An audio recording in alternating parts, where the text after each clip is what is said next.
Islamic শিক্ষাকে ধ্বংস করার জন্যই ধর্ম নিরপেক্ষতাবাদী পতিত সরকার সেই কাজটাই করে গেছে।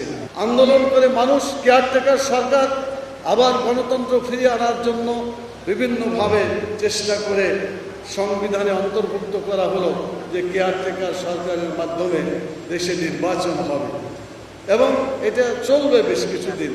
কিন্তু পরে দেখা গেল এই কেয়ারটেকার সরকার যেটা সংবিধানে ছিল, এই পতিত সরকার, গণতন্ত্র বিরোধী সরকার সংবিধান থেকে কেয়ারটেকারের ধারাকে উৎখাত করে দিল, এটাকে বাদ দিয়ে দিল।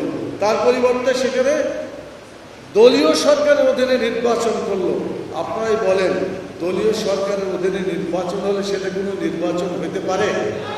দলের পক্ষেই যাবে। দলীয় নির্বাচন যখন হবে দলের অধীনে, দলটাই বিজয় লাভ করবে, অন্য কেউ আসার কোনো সুযোগ ছিল না।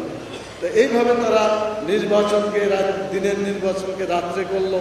300 সিটের আসনকে 152 সিট আসনটা তারা বলল বিনা ভোটে নির্বাচিত হলো। তো 152 পাইলেই তো সরকার গঠন হয়ে যায়, ভোট করার আর দরকার ছিল?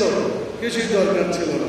এইভাবে নির্বাচন ব্যবস্থাকে তারা হত্যা করেছে। যে সমস্ত লোক চুরি করলো, ডাকাতি করলো, অন্যায় করলো, মানুষকে হত্যা করলো, গুম করলো, আইনা ঘর তৈরি করলো, তারপরে গায়েবী মামলা দিল, এগুলা কি অশিক্ষিত লোক ছিল না সব শিক্ষিত লোক ছিল?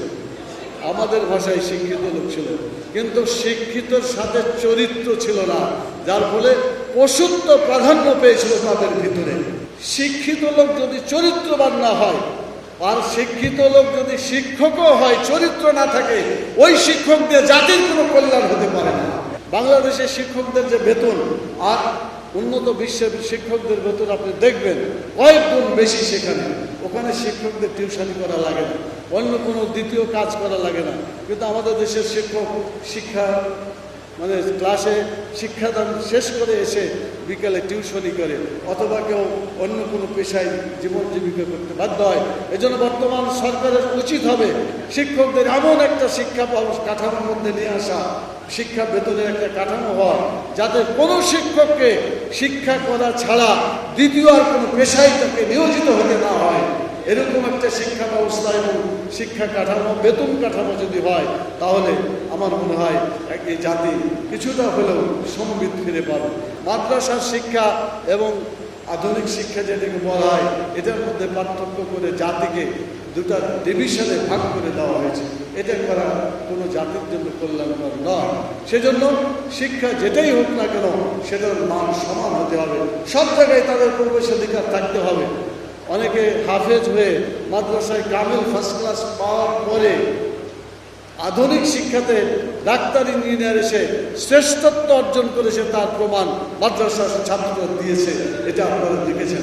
অতএব ইসলামী শিক্ষা বা মাদ্রাসা শিক্ষাকে অবহেলা করার কোনো সুযোগ নাই। সেদিন বেশি দূরে নয়, বাংলাদেশ একটি ইসলামী রাষ্ট্রে পরিণত হবে ইনশাআল্লাহ, আর মানুষের কল্যাণ সাধিত হবে। দু একটা উপদেষ্টা হঠাৎ করে দেখা যায় তাদের মধ্য থেকেই গোলমাল। অনেকে বলছে সংস্কার করতে হবে।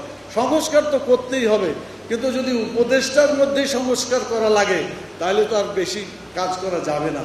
বলেন তো, বেড়ায় যদি ক্ষেত খায়, ওই বেড়া দিয়ে কোনো কাজ হবে? এই জন্য উপদেষ্টার মধ্যেও যাতে এমন কিছু না হয় যারা একথা বলে যে বোরকার দরকার নাই, যাতে একথা না বলে যে এখন তারা ট্রান্সজেন্ডারের দিকে, এটাও তারা সেই মতে বিশ্বাস করে। এরকম হলে আসলে উপদেষ্টা সরকারের মর্যাদা থাকবে না। এই জন্য প্রধান উপদেষ্টাকে বলবো, সকল উপদেষ্টা দেশের মেজরিটি মানুষের যে আদর্শ, ইসলামী আদর্শ, এই আদর্শের চিন্তা চেতনার অনুযায়ী তারা দেশকে পরিচালনা করবে, সেভাবেই চিন্তা করবে।